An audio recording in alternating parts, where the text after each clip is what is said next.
Kæri hlustandi, þú ert að hlusta á leitina að peningunum. Ég heiti Gunnar Dofri Ólafsson og sem fyrir umsjónarmaður þáttarins. Þátturinn er unnin í samstarfi umboðsmanns skuldara og félagsmálaráðuneytisins. Gestur þáttarins er Lovísa Ósk Þrastardóttir, yfirlögfræðingur hjá umboðsmanni skuldara. Velkomin Lovísa. Takk fyrir að bjóða mér. Takk kærlega fyrir að koma til okkar. Og í þessum þætti þá ætlum við að fara yfir svona alls konar líflegt og skemmtilegt eins og gjaldþrot og greiðsluaðlögun og skuldavanda og fjárhagserfiðleika og vanskil og lánshæfismat og fleira svona sem já, hvað maður að segja, kemur kannski svona þessi erfiðari hliðar fjármála sem að fólk vil kannski ekki endilega þurfa að takast á við á sínum fjármálaferli.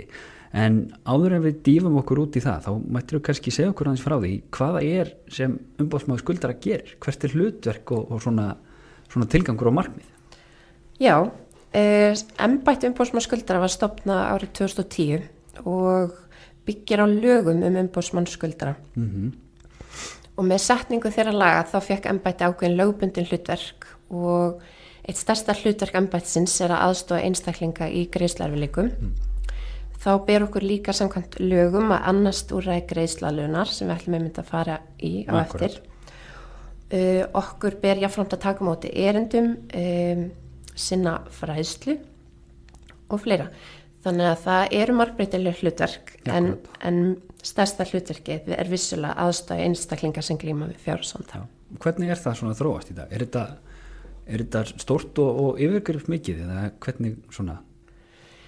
Náttúrulega fyrstu ár starfsár embættisins þau voru mjög krefjandi þegar það var gríðarlegur umsóknarfjöldi.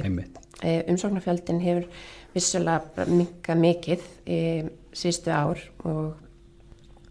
og í dag er bara ákveðin svona stöðuleiki á umsóknum. Já, sem er svona í áttina, staðan er að batna þannig að svona hvað þetta varðar. Já, það er náttúrulega, fyrsta árin fóru þetta í að vinna úr afleiðingum hrunsins og það tók sinn tíma en í dag þá erum við bara mjög ánægð með að það er mikil vitund embættið og fólk leitar til okkar þegar þörfir á og sem sagt bankar og aðlar sem vinna með einstaklingum í greiðsluerfiðleikum þeirra beina einstaklingum til okkar sem er bara mjög jákvætt.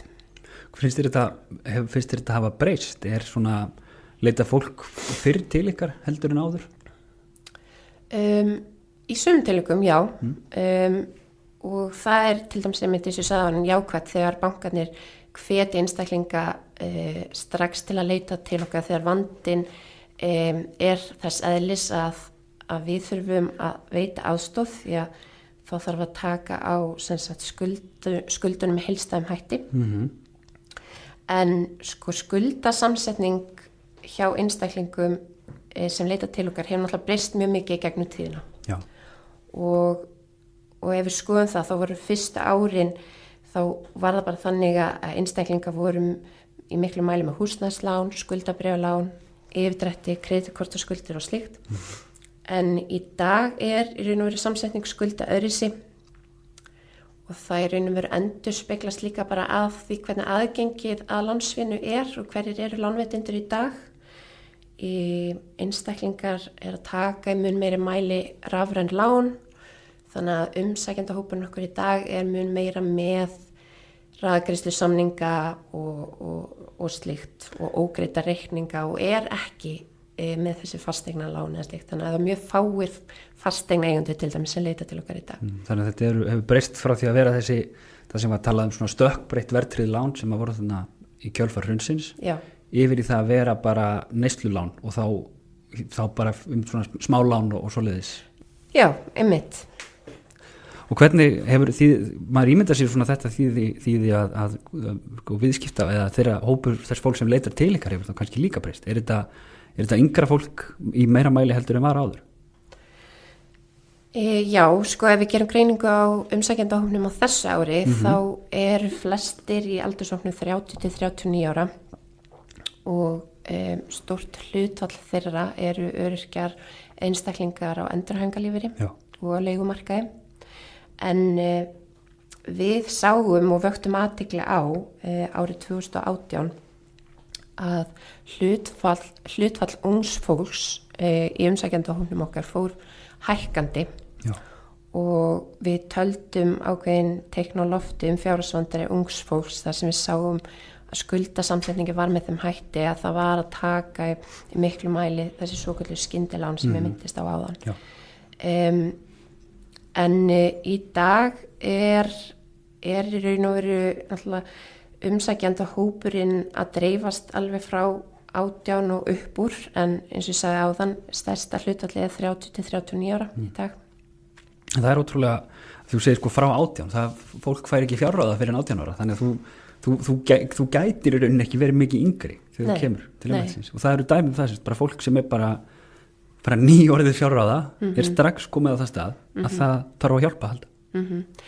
Já, sko í einhverjum tilvikum, og þetta kannski snýst á bara líka og umræðinu hvernig aðgengið er að lánsfé í dag. Já. Og þannig að það sem við höfum vilja leggja áherslu á er að efla fjármálafræðslu og fjármálalæsi svo að einstaklingar sé ekki að óþurfa að stofna sig í ykkur skuldasúpu. Akkurat.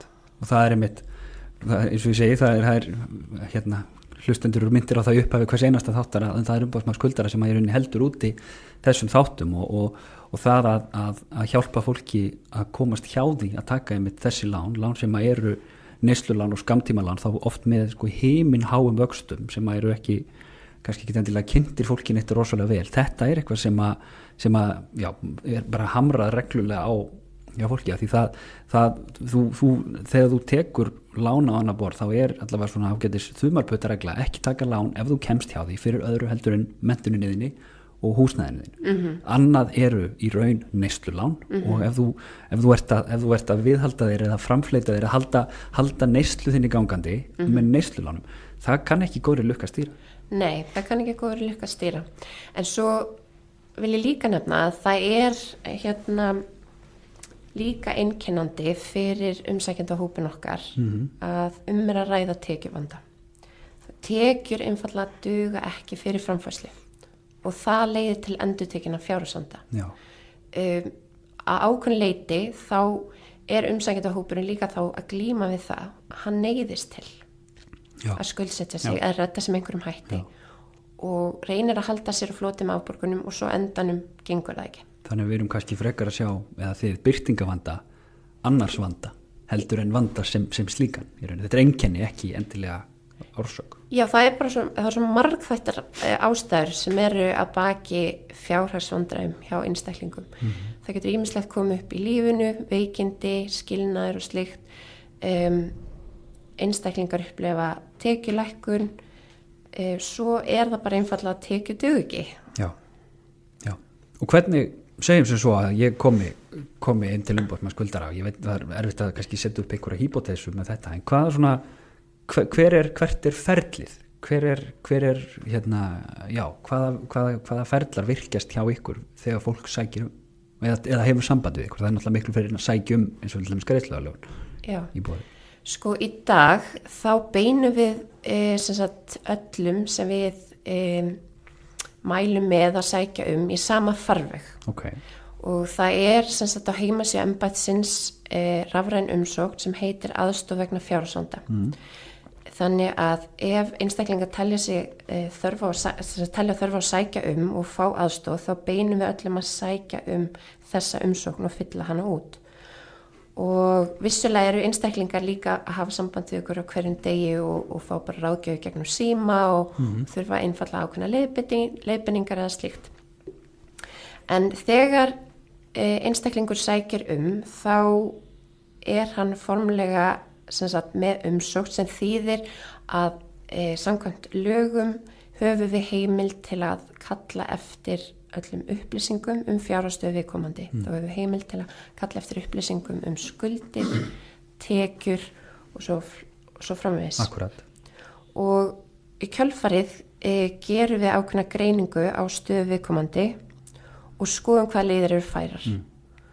Og stundum er hægt að leysa málin með einfaldari hætti með aðstoð ráðgjafa, þar sem við förum í viðræður við kröfuhafa ákveðnar kannski skilmálabreitingar, breytingar á greiðslufyrirkomulagi, reynum að semja lækkun dráttarvaxta og svo framvegis. Í sumum tilvikum það svo að við teljum vandan vera þess eðlis að viðkomandi þarf að fara í formlegt úrræði að borð við greiðsluaðlögun. Þá bjóðum við jafnframt upp á fjárhagsaðstoð til að greiða fyrir skiptatryggingu fyrir þá sem einstaklingar sem ætla að leita gjaldþrotaskipta. En ég myndi gjarnan vilja fara einmitt yfir úrræði greiðsluaðlögunar því að það okkar stærsta úrræði og það úrræði sem tekur á fjárhagsvanda þeirra einstaklingar sem í verulegum greiðsluerfiðleikum. Eins og þú teiknar þetta upp, þá þetta svona í mjög fljótu bragði, þetta verður svona kannski þrennt sem að mæti fólki sem kemur til ykkar. Það fyrsta bara svona mjúkleið að því að lappa upp á hlutina, laga hlutina, eiga í viðræðum við kröfuhafa, svona kannski hjálpa fólki að svona átta sig betur á því hvernig það að nálgast sín fjármál. Og þetta er svona kannski svona minnst íþyngjandi fyrir fólk. Og rangt að álita hjá mér að þið hafi möguleikan á að gera þetta ef fólk kemur nógu snemma til ykkar? Já, það auðvitað alltaf betra að grípa inn í áður en vandinn verður of stór. Sko. Þannig að þið viljið frekar fá fólk til ykkar þegar það svona áttar sig á, heyrðu, nú stefnir í óefni, frekar en þegar, nú allt komið í óefni. Já, algjörlega. Og því það oft erfitt að glíma við það þegar einstaklingur hefur gefist alfari upp og var kannski með einhverja greiðslugetu til að greiða en gafst alfari upp og vanskil bara söfnuðust upp. Þannig að, Þannig ef einhver á þessum stað og að bræða með sér, heyrðu, hvað get ég gert? Hafa samband fyrir en síðar. Já. Ok, þá erum við með það. Svo það með þetta sem þú talar greiðsluaðlögun sem embættið svolítið stofnað utanum. Algjörlega. Og á sama tíma sem embættið var stofnað þá fengum við þessi lög sem voru sett sem bara okkar verkfæri og þau tóku gildi á sama tíma árið 2010. Og þú mistir af fyrstu 2 mánuðum í embættinu? Ég kom í október 2010. Já. En greiðsluaðlögun tiltölulega flókið lagalegt úrræði og það bara gaman að fá tækifæri til að útskýra það. Það kannski ekki allir vita það en Íslendingar voru í raun og veru seinastir Norðurlanda þjóða til að innleiða slíkt úrræði. Og í Noregi og Finnlandi var það til dæmis sett árið 93 og í Svíþjóð 94. Þannig að við vorum frekar sein til. En sko ekki nýtt í því. Nei, einmitt. En sko í greiðsluaðlögun, ef ég segja svona í einni setningu, þá leitast við að ná frjálsum samningum við kröfuhafa með okkar milligöngu til að ná jafnvægi milli skulda og greiðslugetu. Þetta svona innföldustu mynd. Já, það að minnstakosti 4 atriði í þessu sem ég held að þurfa að brjóta niður. Algjörlega. Og ef ég kannski útskýri þá úrræði svona alveg frá A til Ö á sem minnst lagfræðilegu máli en þetta auðvitað lagalegt úrræði þannig að ég sem lagfræðingur tala ósvörat þannig. En sem sagt einstaklingar sem í verulegum fjárhagserfiðleikum geta leitað úrræði greiðsluaðlögunar og og það til að reyna að koma á, eins og ég sagði, jafnvægi milli skulda og greiðslugetu þannig að það sé raunhæft að skuldari geti staðið við skuldbindingar sínar fyrirsjáanlega framtíð. Akkurat. Og hverjir geta leita greiðsluaðlögunar? Í raun og veru allir sem uppfylla þessi skilyrði lagana. Þar á meðal að vera í þessum aðstæðum og þeir þurfa að sýna fram á að þeir séu að verði fyrirsjáanlega framtíð ófærir að standa við fjárskuldbindingar sínar. Borga af skuldum og geta framfleytt sér. Já. Jafnframt.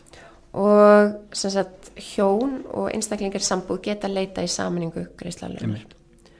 En sko geta það gert það í sundur? Já, þú geta í raun og veru gert það í sundur líka. Ok. Greiðsluaðlögun tekur ekki til allra krafna og það þarf alltaf að hafa í huga þegar viðkomandi sækir svona úrræði að ef hann með til dæmis kröfur á borð við vangoldin virðisaukaskatt eða afdregna staðgreiðslu, skaðabótakröfur, fésektir, námslán eða meðlagsskuldir, ef ég nefnir svona helsta, þá tekur úrræði ekki til þessara skulda. Það hljómar eins og hið opinbera gefi ekkert eftir.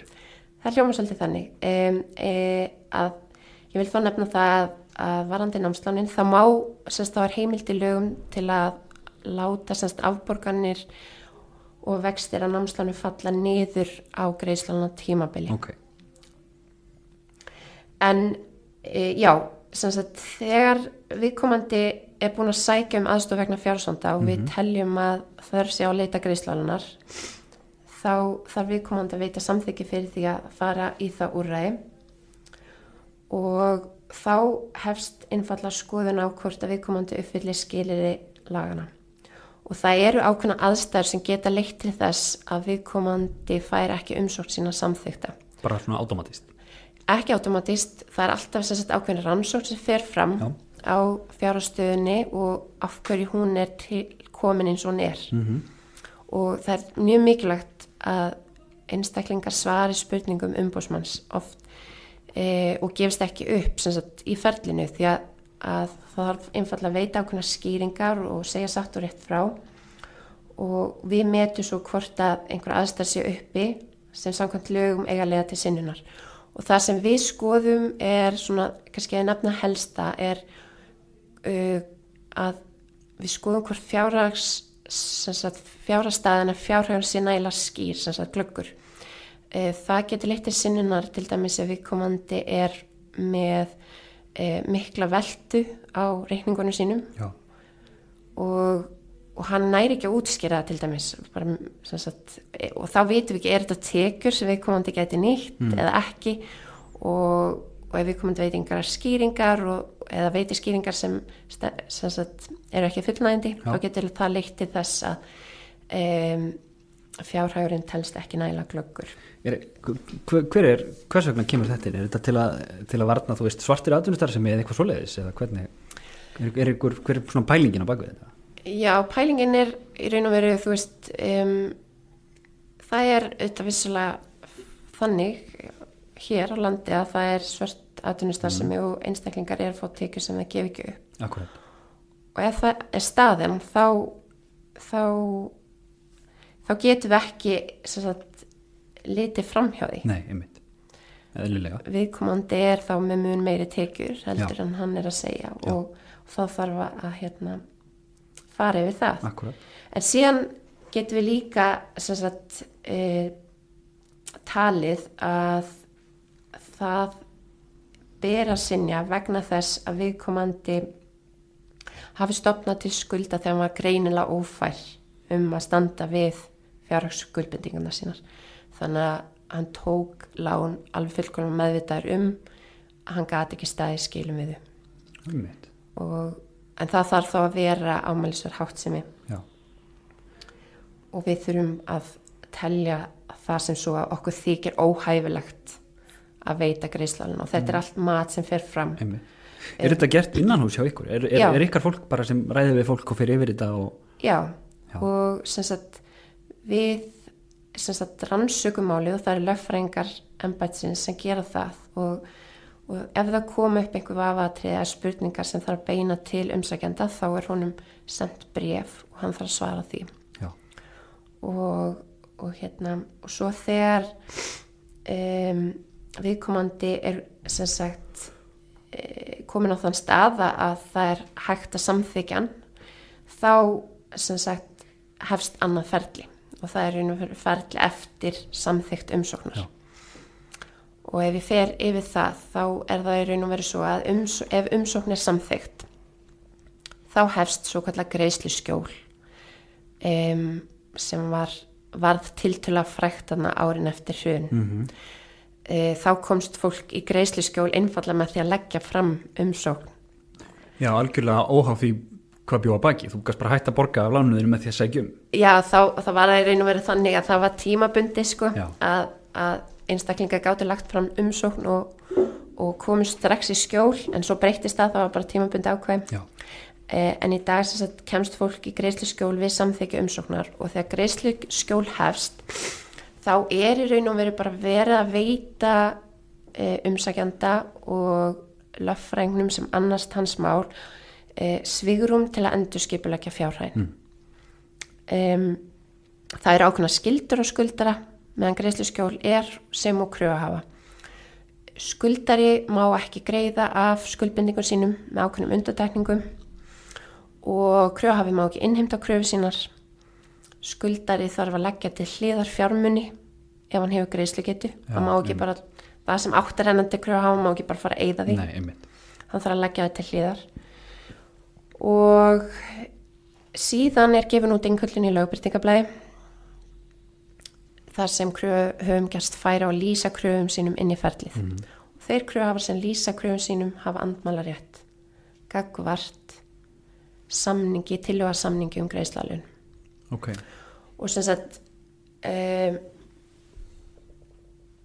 samhliða því að þetta ferli hefst sem sagt skipar umsjónarmaður sem lögfræðingur á vegum embættisins og hann annast þessa samningaviðræður. Okay. Þannig að sá sem að sækir hjá okkur, hann fær lögfræðing með sér til þess að halda utanum þessa hluti. Já. Hann heldur alfarið utanum málið og hans hlutverk að semja tillögu að samningi í samráði við einstaklingin sem sent til kröfuhafa. Og við erum bara mjög heppin hvað náttúrulega almennt með hvað starfsfólk hjá embættinu hefur mikla reynslu af úrlausn skuldavanda og fyrst sérstaklega að tala greiðsluaðlögun. Við erum með mjög færa lögfræðinga, þótt ég segi sjálf frá, sem hafa mikla reynslu af þessum málaflokki og gríðarlega reynslu af samningaumleitunum. En og þá sem sagt það hlutverk umsjónarmanns að stilla upp þessari tillögu og hún byggist auðvitað mati á fjárhagsstöðu viðkomandi. Og auðvitað lagt mat á líka framtíðarhorfur því að þá þarf að hugsa hvernig ná þessu jafnvægi þannig að við leysum vanda viðkomandi. Til hann sendi kröfuhafa sem hafa ákveðin frest til að skoða hana og þeir sem lýstu kröfum í ferlið hafa andmælarétt. Hvernig taka kröfuhafar svona lögðu? Mismunandi? Já, það þeir geta alltaf haft kannski ákveðna athugasemdir við tillöguna og það ekkert óðurlegt og það alveg eðlilegt að hefjist ákveðna samningaviðræður og það kannski að breyta tillögunni og ná sátt og umsjónarmaðurinn náttúrulega vinnur með hagsmuni skuldara að leiðarljósi. Og í dag ganga samningaviðræður vel. Það náttúrulega komið ákveðið traust á og þeir sem eru komnir í gegnum þessa síu og farið þessar samningaumleitanir hópur sem náttúrulega embættið að segja að það virkilega þörf á að semja við. Akkurat. Og það lagt traust á það. Þannig að það svona gagnkvæmur skilningur kannski milli embættisins og þeirra sem eru kröfuhafar, það sé ekkert að hlutir séu unnir mjög faglega og svoleiðis, þannig að það ekkert verið að leggja upp með eitthvað sem óraunhæft eða ósanngjarnt. Nei, ég myndi segja að það komið gagnkvæmt traust og á það en ef það gerist að samningar einfaldlega takast ekki, þá heimild í lögum til að fara í ferli fyrir dómstólum og þá það í raun og veru tvískipt þá ef þú fer með óveðtriðar kröfur í nauðasamningsferli og ef þú ert með veðkröfur þá getur þú leitað úrræði sem heitir tímabundin greiðsluaðlögun fasteigna veðkrafna en það er mjög fá mál sem hafa farið í þetta ferli. Já, það er ekki reynt mikið á þetta. Nei. En það þá dómstóll sem þá í báðum tilvikum að kveða upp úrskurð þar sem hann þvingar á samninga gagnvart kröfu. Akkurat. Þannig að það svona möguleiki í stöðunni. Hvernig fyrir fólk sem í þessum vanda sækir greiðsluaðlögun, fær umsókn samþykkta, fer í samningaviðræður, fær samning samþykktan, hvað þýðir það fyrir það fólk? Hvernig líta næstu x uppsölun eða setja ár út fyrir þetta fólk? Það góð spurning. Einmitt, fyrsta langt með nefna að oft orðið greiðsluaðlögun misskilið. Fólk telur að það fel alltaf í sér að viðkomandi þurfa að greiða og það heitir greiðsluaðlögun. Einmitt. Greiðslugetan, ef við nefnum það, greiðslugeta viðkomandi er fundin út með því að taka sem sagt, tekjur af frádregnum framfærslukostnaði samkvæmt viðmiðum okkar og á samt ákveðnum útlögum kostnaði. Ef greiðslugetan er neikvæð, það er í raun og veru ekkert til að greiða af kröfum, þá er ekki greitt á tímabili greiðsluaðlögunar. Það er allir gangur á hvort að stundum sem þetta er talið ekki þörf á að setja tímabil og viðkomandi er mögulega að fá eftirgjöf strax við gildistöku samnings. Það er bara einfallega þörf á að veita eftirgjöf á skuldbindingum vegna þess að viðkomandi mun ekki geta staðið undir. Þannig að kröfuhafi í rauninni bara, að sá sem skuldar, hann bara fellir niður kröfunar. Það fyrir allt eftir mati á fjárhagsstu hvers og eins. Engin tillaga er eins. Sumir þurfa einfallega greiðslufresti tiltekinn tíma og þá er greiðslan tímabil og mögulega engin eftirgjöf í lokin vegna þess að það er talað viðkomandi geti staðið undir þessu í lokin.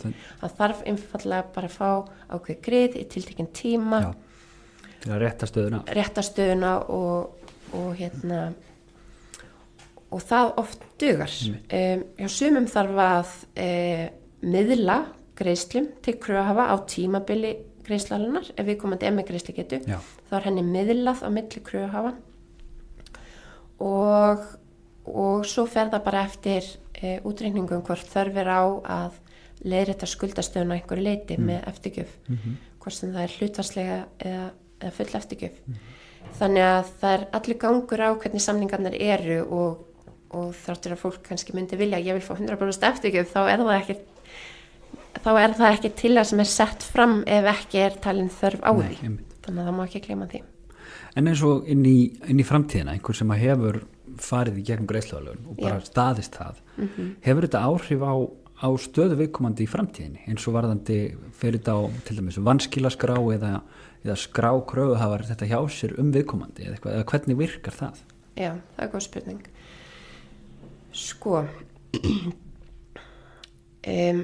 þegar einstaklingar leita til okkur þá er samt því miður staðan oft svo að þeir eru með skráðar færslur á vanskilaskrá.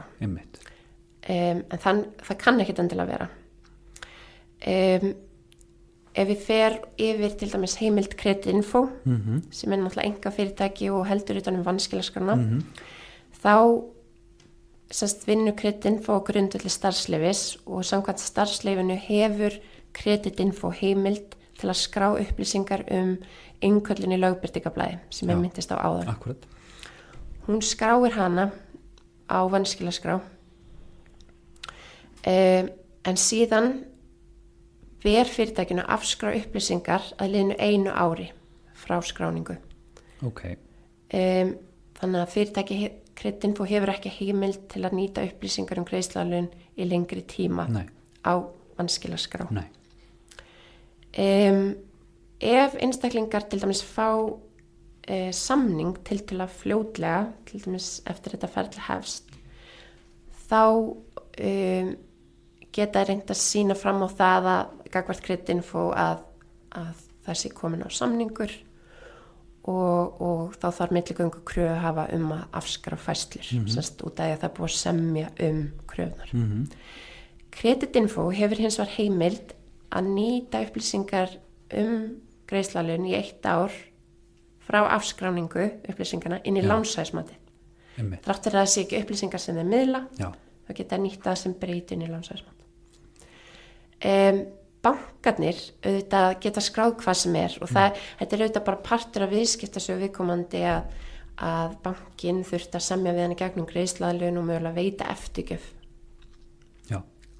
Þannig að það er einhvað sem þeir líta til en og verður partur af sögu viðkomandi en í greiðsluaðlögun öfugt við gjaldþrotaskipti þá er viðkomandi auðvitað að sýna viðleitni til að semja við kröfuhafa, sýna viðleitni til að greiða, hafa greiðslugetu, ekki allir hafa greiðslugetu, þannig að það má ætla að það sé jákvæðri þáttur heldur en einfallega að gefast upp og greiða neitt og fara í gjaldþrot. Akkurat. Þá kemur við kannski svona inn á, og ég held að við séum komin langleiðina með hvað greiðsluaðlögun er og hvernig hún virkar, er það ekki? Jú, ég myndi segja það. Og þá komum við að þessu einmitt sem er hitt úrræðið, við getum kallað sem svo, sem að fólk hefur og gegnum tíðina greipið til og það einfallega sko gjaldþrot og þetta gjaldþrot, þetta þekkja flestir að þetta eitthvað sem þú vilt ekki lendi í, þarna uppkomin svo stað að þú getur ekki borgað af skuldunni þínum og þá henni bara fer í ganga ákveði ferli til þess að gera upp þær kröfur og þær skuldir sem þú ert með við þína kröfuhafa. Ef þú kannski tekur saman bara hvað gerist við gjaldþrot, hvernig lýsir fólk sér gjaldþrota og hvaða afleiðingar hefur það, hverjir geta krafist þess að fólk verið gjaldþrota og hitt svo hver er munurinn, hver þú speglar greiðsluaðlögun og gjaldþrot, hvernig þetta hvernig þú kjarnar munin á þessu. Algjörlega. Já, gjaldþrotaskipti er að mínum að á að vera svona ákveðin þrautalending og vissulega þurfa einstaklingar í ákveðnum tilfellum að leita gjaldþrotaskipta en auðvitað er alltaf betra að leita allra leiða áður en þú ferð á þann stað en sko það eru ákveðin skilyrði fyrir því að vera úrskurðaður gjaldþrota og það er dómstóll sem metur hvort að þú uppfyllir það skilyrði að vera ógjaldfær og hvað er að vera ógjaldfær, það er í raun og veru bara að einstaklingur getur ekki staðið fullum skilum við lánadrottna sína þegar kröfu þeirra falli gjalda og það verður ekki talið sannilegt að greiðsluerfiðleikarnir líði hjá innan skamms tíma. Það er bara skilyrðið fyrir ógjaldfærni. Það er dómstóll sem metur þetta og við sem sagt úrskurð gjaldþrotaskipti ef dómstóll telur skilyrðin séu uppfyllt þá verður í raun og veru til sérstakur lögaðili þrotabú og það tekur við öllum skuldum og eignum skuldara og allar kröfur sem eru á hendur þrotabúi það falla sjálfkrafa gjalda þegar úrskurðin er kveðin upp. Þannig ef ég á hérna skuldsett hús og skuldsettan bíl og eitthvað svo leiðist þá rennur það allt saman inn í þetta þrotabú. Það er faktisk tekið af manni. Já. Og það er skipaður skiptastjóri sem fer með forræði þrotabúsins og það er í raun og veru svo að einstaklingar geta sjálfur óskað eftir gjaldþrotaskiptum eða kröfuhafar á grundvelli ákveðinna skilyrða og sem sagt varðandi kostnaðinn við gjaldþrotaskipti þá er það bara svo að það þarf að leggja fram tryggingu fyrir skiptunum og í dag er hún 250.000 sem kostar að í raun og veru óska eftir að búsitt verði tekið til gjaldþrotaskipta og þá er jafnframt eitt aukagjald sem þarf að greiða ríkissjóð sem er 19.000 krónur. Embættið það býður upp á fjárhagsaðstoð til að greiða fyrir skiptatrygginguna uppfylltum skilyrðum. En megin skilyrðin eru í fyrsta lagi að viðkomandi í raun og veru geti ekki staðið skil á tryggingunni sjálfur eða að hann verður að hafa reynt önnur greiðsluvanda úrræði eða við metum það sem svo að önnur úrræði eru ekki til þess fallin að leysa. Önnur úrræði þýðir þá í þessu tilviki væntanlega greiðsluaðlögun. Eins og greiðsluaðlögun, já. En það er ekki formlegt skil í lögunum að það verða að leita greiðsluaðlögunar en við skoðum hvort að vissulega það komi til greina. Og þegar sem sagt þegar viðkomandi úrskurðar gjaldþrota þá er eins og ég sagði áðan skipaður skiptastjóri og hlutverk skiptastjóra er margþætt. Hann hefur sem sagt forræði þrotabúsins og er einn bærum að sem sagt ráðstafa hagsmunum og svara fyrir skyldur búsins og hann þarf að gæta þess að sem sagt allar eignir og öll réttindi búsins komi fram og hann tekur sem sagt ákvarðanir hvernig þessum eignum og réttindum verði ráðstafað. Þannig að hvort þetta verði selt eða og hvernig Já, því að þetta er auðvitað að það vera aðtöku hvað er hægt að greiða upp í kröfur og honum ber að kanna hvort að riftanlegar ráðstafanir hafa átt sér stað í aðdraganda gjaldþrots. Hvað eru riftanlegar ráðstafanir? Það er til dæmis eins og undanskot eigna að reyna að koma eignum undan og skráða á eitthvað annan einhvers konar gjafagerningar og slíkt það sem bara reynd að fela fjármuni. Okay. Þannig ef ég sé fram á það að ég að vera gjaldþrota og ég fer að skrá bílinn minn á bróður minn og húsið á frængu mína, þá væri þetta riftanlegir gerningar, hugsanlega. Já, þetta allt sem bara hlutverk skiptastjóra að skoða og hann fer gaumgæfilega ofan í allt slíkt. Og hann skiptastjóri ólíkt því sem gerist í greiðsluaðlögun. Í greiðsluaðlögun þá kemur svona umsjónarmaður greiðsluaðlögunar sem í rauninni kemur fram fyrir hönd þessum sækir greiðsluaðlögun, eða ekki? Eða innan gæsalappa meira með honum í liði, ef maður orðað þannig, eða svona heldur utan hans mál. Já. Á meðan skiptastjóri fullur kröfuhafa, það ekki? Í þessu. Já, svona ákveðnu leyti, þú veist, hann náttúrulega ber að gæta hagsmuni þrotabúsins. Já.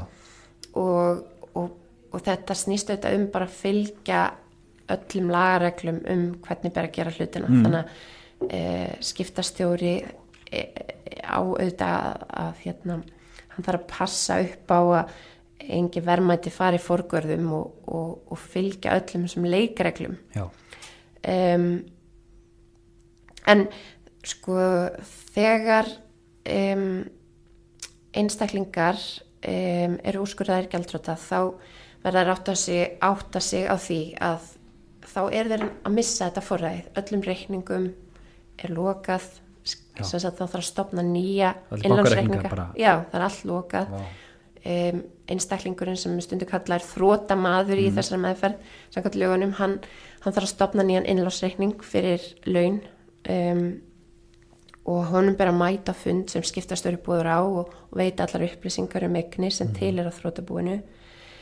Það náttúrulega mismunandi hvort það sé einhver eignir, oft bara búin eignalaus og þá líkur skiptum án úthlutunar svo kallega, þess að engin fjármuni fara upp í kröfur. Maður heyrir þetta svona oftar en ekki í tilvikum fyrirtæki þegar þau verða gjaldþrota engar eignir fengust upp í skriljón, biljón króna gjaldþrot stóra félagsins, það bara skrítið. Þannig að þetta getur verið staðan líka. Já, vissilega, og það bara alveg algengt að búin eignalaus eða með tiltölulega lítil verðmæti. Maður ímynda sér að þetta sé allavega sérstaklega gjaldþrotin líka greiðsluaðlögunarferli, þetta átakanlegt, þetta tekur bara á sálina. Já, alveg auðvitað, og það auðvitað bara erfitt að vera í fjárhagslegum erfiðleikum.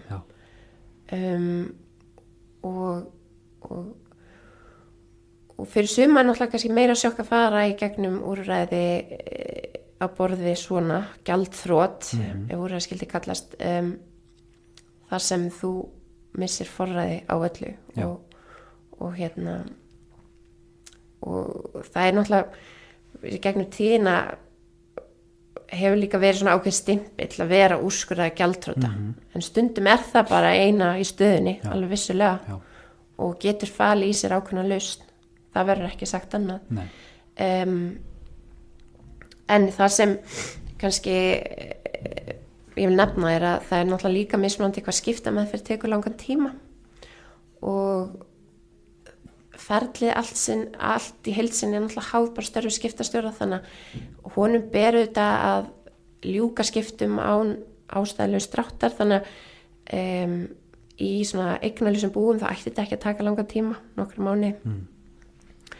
En getur auðvitað verið flóknara og það stundur spurt bara fæ ég ekki að halda neinu, þú veist, ef verið að taka nærbuxur og sokka og allt svoleiðis sem ekki gert í það nokkuð. Nei, sko einstaklingur fær að halda auðvitað bara fyrsta lagi sem náttúrulega grunnskilið að halda launum sem þú vinnur inn, það bara þú þarft auðvitað launin þín til framfærslu. Þannig að það ekki verið að taka þó svo það sé verið að gera upp það sem þú átt á einhverjum tilteknum degi, bara svona punktstöðu, að það sem gerist í framtíðinni, þú átt þær tekjur ennþá.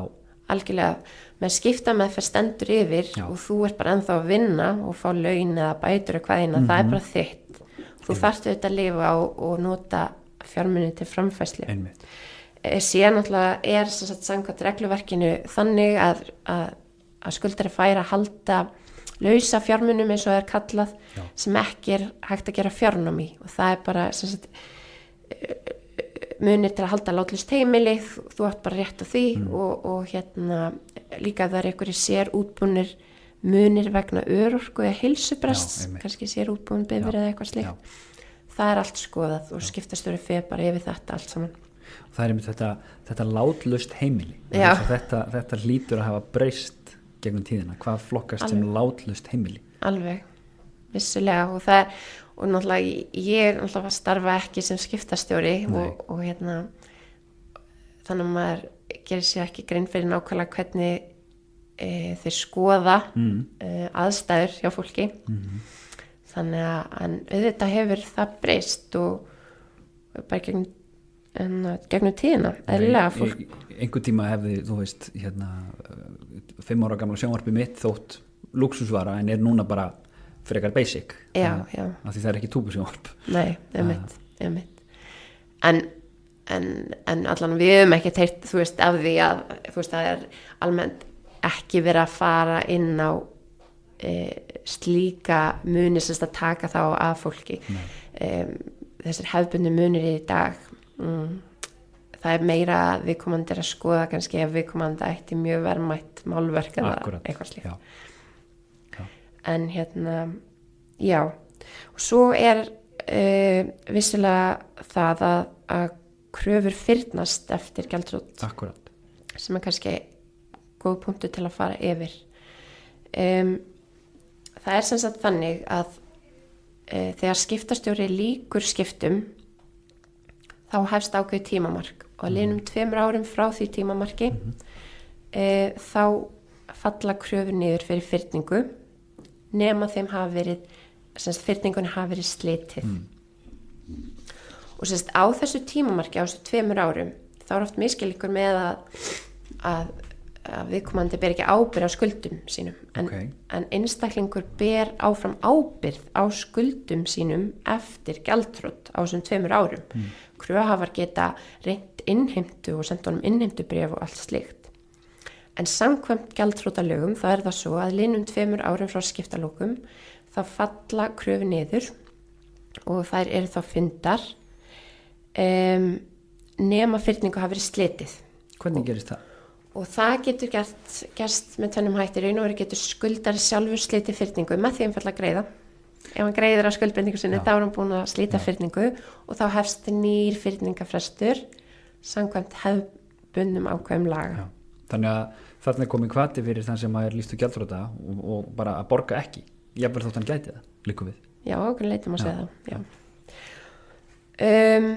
Kröfuhafi getur eingöngu slitið fyrningu samkvæmt mjög ströngum skilyrðum og hann þarf að fá dóm viðurkenningu á fyrningarslitum og til að fá slíkan dóm þá þarf hann að sýna fram að hann hafi sérstaka hagsmuni af því að slíta fyrningu og að líklegt sé að fullnusta geti fengist á kröfunni aftur á nýjum fyrningatíma.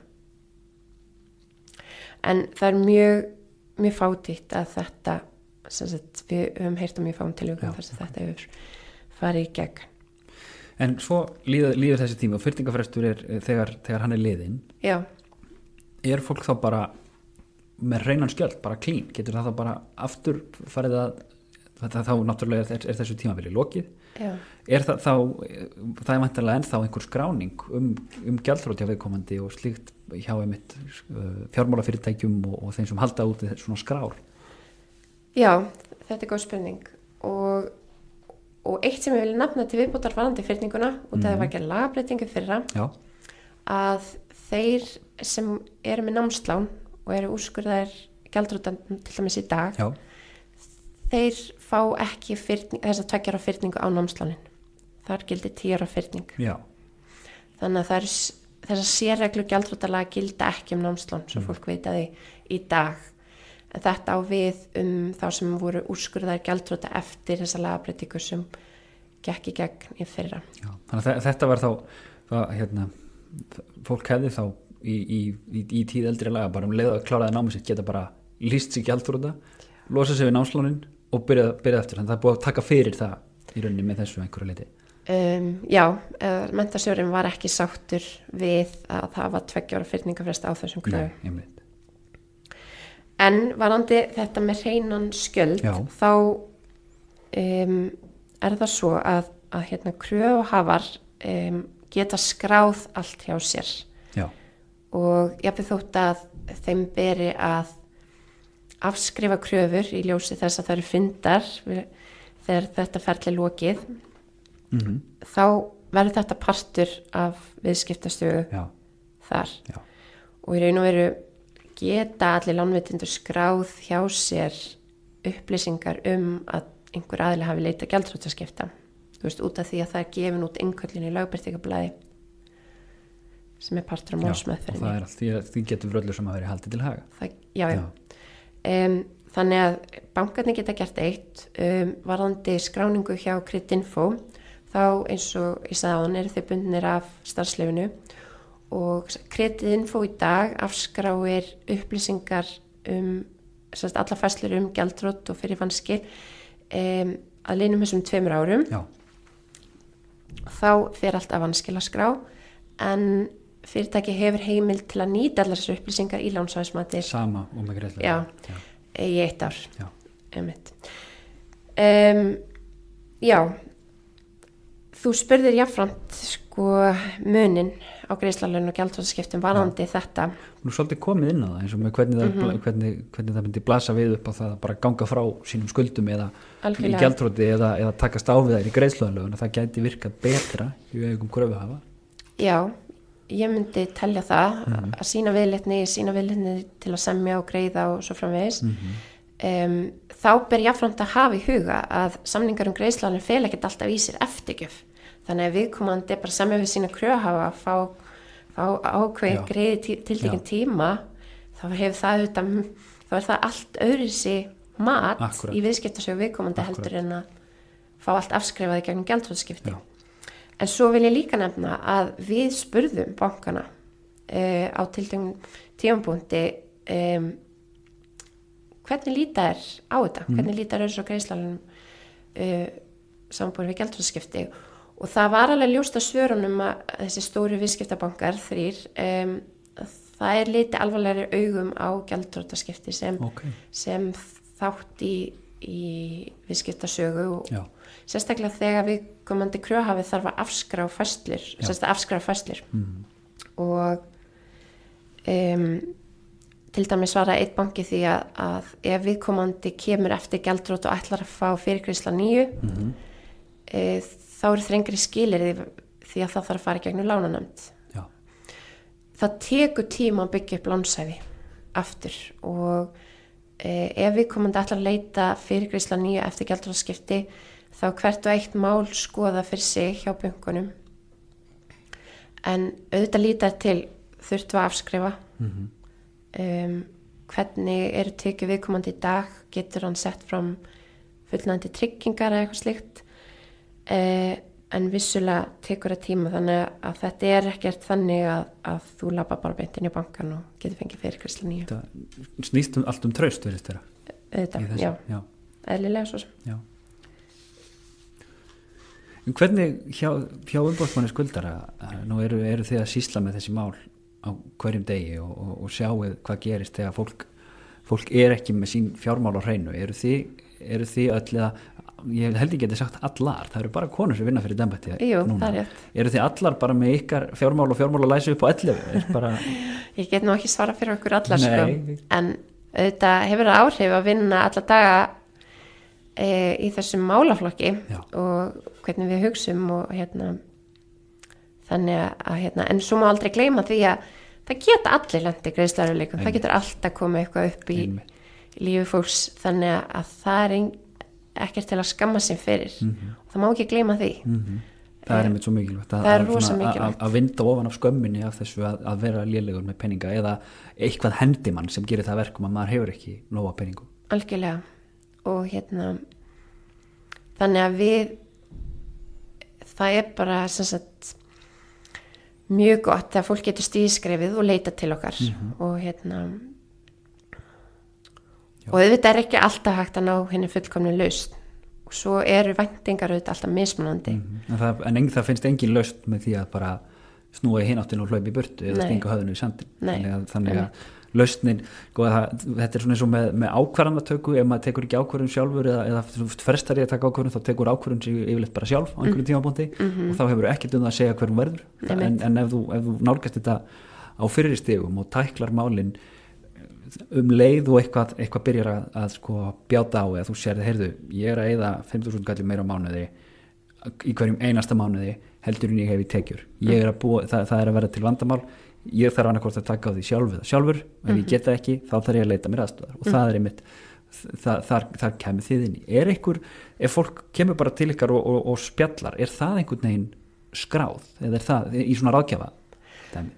Já, það góð spurning, sko, í raun og veru sko samkvæmt lögum það ber okkur svona almennt að skrá all samskipti við almenning en það ekkert það kannski spurningi snýr frekar því þið meðlið því ekkert út nei. Það allt saman fullur trúnaður á öllu svoleiðis þanga til að komið í greiðsluaðlöguna ferli til dæmis. Já, sko, náttúrulega það persónuvernd gríðarlega rík og engu að miðla út nema samkvæmt lögum sem þarf að gera og eins og í ferli greiðsluaðlögunar þá ber að miðla tillögu að samningi til kröfuhafa og þá eingöngu kröfuhafar sem fá það en að það ekki trúnaður allt annað og nema það sem þarf að miðla. Já, þannig að fólk getur leita til ykkar á þessum einmitt áður en það komið í alvarlegan vanda og fengið ráðgjöf hjá okkur og það ekkert vandamál upp á einmitt viðskiptasögu inn í neitt annað eða neitt svoleiðis. Já, einmitt, sko, þú þarft ekki endilega að vera með formulega umsókn. Vissulega með umsókn þá höfum við heimild til að kalla eftir upplýsingum frá kröfuhöfum og það kannski erfitt að segja nákvæmlega hvað kröfuhafar að gera þegar fá gagna kall svo kallað og eitthvað þannig út af það ekkert komin inn staðfesting á fjárhagsstöðu viðkomandi. Það öðruvísi þegar viðkomandi komin í formlegt ferli eins og greiðsluaðlögun en fólk getur alltaf leitað til okkur og þarf ekki að leggja fram umsókn og teki samtalið við ráðgjafa og við erum með þann möguleika á heimasíðuna að fólk getur óskað eftir símtali frá ráðgjafa og getur bara panta símtal þannig að við hringjum og það náttúrulega svolítið afleiðing af COVID-tímabilinu líka að það mikið sem fer fram í gegnum síma í dag. Hafið þið fundið aukningu út af COVID eða í tengslu við COVID eða núna á COVID-tími? Sko, við áttum klárlega von á því að það yrði aukning á málum hjá okkur út af atvinnuleysi eða slíku í tengslu við COVID en það einfaldlega gerist ekki. Eitt og eitt mál vissulega COVID tengt en ekki að við sáum einhverja dífu með það sko. Það er jákvætt. Þannig að það er eins og það sem gert var þá kannski á fyrirstigum hafi dugað til þess að hjálpa fólki að komast í gegnum þetta. Já, það er alveg má segja að það sé merkjum það. Án þess að þú svarir einmitt fyrir starfsfólk embættisins í heild, hvernig horfa fjármál við þér? Ert þú með allt saman skráðnið í Excel eða er þetta svona bara í fingurunum eins og hjá flestum kannski? Já, ég kannski ekki alveg í Excel-skjalinu en reyndar lengi loða við lögfræðinga þegar kunni ekki að nota Excel en það er annar mál, við getum bæði held ég votta fyrir það ég get allavega fyrir sjálf á mig ég ætla ekki að fara inn á Excel-ferðin þína ég til dæmis hef nýtt mér séreignarsparnaðinn inn á mín húsnæðislán ég tel það mjög hagkvæma leið og hvet alla til að skoða það sem hafa ekki gert það mjög gott að fá skattaafslátt það er svona dæmi gefins peninga held ég sem er eiginlega óþekkt það er enginn sem gefur þér peninga nema hugsanlega í þessu nákvæmlega og við vorum einmitt að minna á umsóknarfrestin á heimasíðan okkar því að hann er að renna út fyrir þá sem vilja fyrir framlenginguna já, er það ekki 30. september eigum ekki að hafa ítrekað það áminningu að fólk sem og þetta er tvíþætt, það þarf alltaf að vera flókið það er nefnilega nýja kerfið sem er fyrsta fasteign eða fyrsta íbúð sem fekk aldrei svona almennilegt nafn eins og leiðréttingin bara brandaði drasl það heldur bara áfram í þau 10 ár sem að fólk hefur til að vera í því kerfi eða færri ár eftir eða notaði séreignarsparnaðinn sem hluta í útborgun þannig að þið sem eruð í því kerfi verið bara vissum að þið séu í því kerfi og pælið ekki meiri í þessu en fólk sem kemur inn í leiðréttinguna svo kalluðu á árunum 2014-17 það þarf núna staðfesta að það ætla að halda áfram að borga séreignarsparnaðinn inn á láni sín já og ella er það svo að með minnir að umsóknin gildir eingöngu frá þá umsóknardegi þú gætir komið aftur já en þá gildir það sem sagt þá gildir ekki aftur í tíman. Missir hugsanlega út einhverja mánuði. Já, þannig að þú gleymir og fattar þetta í febrúar, þá gildir það frá. Og þetta, þarna ætla ég að nýta tækifærið og skamma stjórnvöld fyrir það, að því þetta er svona, í þessari svona, það er talað nudge, ég veit ekki hvort þú kynntir þau fræði, það er Nóbelsverðlauna hagfræðingur Richard Thaler sem skrifaði bókina Nudge, það sem er svona verið að tala hvernig er þetta hanna kerfi þannig að fólk nýti þau frekar en nýti þau ekki, og mér finnst að það ætti að vera sjálfgefið að ég vilja halda þessu áfram og ég þyrfti að hafa samband við skattinn og segja, heyrðu, ég vil hætta þessu. Einmitt. Þannig að þetta er bara, og þessu verður ekki breytt núna, en ég þreytist ekki á að minna á þetta, ef það er einhver hegðun sem að við viljum íta undir, þá á hún að vera sjálfgefin, ekki þannig að þú þurfir að sækjast eftir henni. Algjörlega. Þetta er mitt rand þetta. Samanlega. Ef þú svona bara í lokin, ef þú hefðir með þína þekkingu og reynslu af þínum störfum, ef þú hefðir alræðisvald hérna á Alþingi og í ríkisstjórn og öllu því í einn dag og gætir svona handvalið einhverja lagabreitingu við eitthvað svoleiðis í þessum málaflokki svona heimilisfjármála, skulda og greiðsluaðlegar og öllu þessu, hvað myndið þú, eða hérna, ég veit ekki hvort þú talir fyrir embættið í heild, en hvað myndið þú svona sjá að væri eitthvað sem væri þarft að gera? Já, eða stort spurt og ef þá alræðisvaldi væri í dag, sko, þá hugsa ég myndi eingöngu hafa tíma til að taka listan okkar góða sem við viljum gera í tengslu við lagabreitingatillögur á okkar lagabálkum. Já.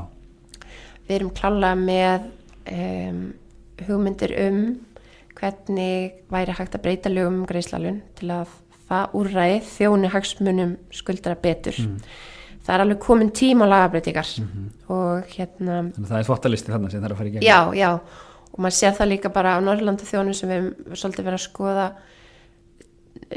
skoða með tilliti til reynslu þeirra og lagabreitingar að við erum svolítið seint til núna að gera umbætur á, og það er líka svo mikið þörf á því vegna þess að umsækjendahópurinn okkar er allt annar í dag. Akkurat. Og það þarf að þróa skilirinn og úrræðum öðru sig en við erum klárlega í sambandi við ráðuneytið það og viljum íta því áfram. Þannig að ég hugsa að ef ég mætti nýta þennan valdsdag minn, þá myndi það fara í að lagfæra þessi úrræði, því að þetta er náttúrulega góð úrræði eins og greiðsluaðlögun er gott úrræði og hérna og það þarf einfaldlega bara að fá breytingar til að gera ennþá betra. Já, koma í svona breytingar í takt við tíman. Hyrðu, Lovísa, ég vil ekki að láta þetta vera loka orðin í þessum þætti. Þetta er búið að vera mjög fróðlegt spjall og svo ég vil ekki að kalla samtali greiðsluaðlögun og gjaldþrot sérstaklega svona upplífgandi, en það er nauðsynlegt að þekkja hvernig þessi kerfi öll saman virka þegar maður er í þessum, bara í þessum lengsta leik sem við spilum öll, það er að fara með peninga. Mikið rétt. Heyrðu, takk hérlega fyrir. Takk fyrir að bjóða mér. Heyrðu, ef þú kæri hlustandi hafðir ánægju eða gagna þessu spjalli, þá máttu endilega benda vinnuðinum og fjölskyldu á að hlusta á leitina að peningunum. Og ef þú lumar á áhugaverðri sögu heimilisfjármál, vilt spyrja spurninga eða benda á góðan viðmælanda, þá máttu endilega hafa samband á Facebook síðan leitina að peningunum. Takk fyrir að hlusta.